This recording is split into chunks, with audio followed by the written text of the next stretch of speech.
Bonjour Cyril Lacarrière. Bonjour Philippe Vandel, bonjour à toutes, bonjour à tous. Place au journal des médias depuis l'aile gauche de votre château, Cyril. Qu'est-ce que vous avez au menu ce matin ? Eh bien ce matin, nous parlons de Disney+, pas franchement le bienvenu en France, de l'école à la maison et d'une lueur d'espoir pour Tom Led. Mais Cyril, d'abord les audiences du week-end et d'abord hier soir, la soirée du dimanche. Qu'est-ce que les Français ont regardé à la télévision ?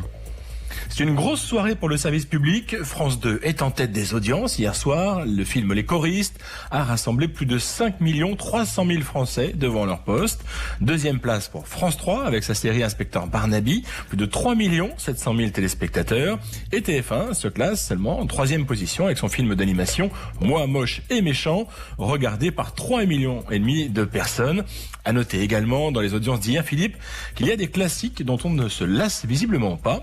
La Grande Vadrouille, le film de Gérard Houry, sorti en 1966 et diffusé hier après-midi sur France 2, a été regardé par plus de 5 millions de Français. Incroyable. À cet instant précis, près d'un tiers des téléspectateurs devant leur poste de télé étaient devant la 2. Et un score étonnant, il dépasse la dernière programmation en prime time du film avec Bourvil et De Funès. C'est ce qu'on appelle s'offrir un peu de réconfort. Et puis Cyril, un point sur les audiences du week-end.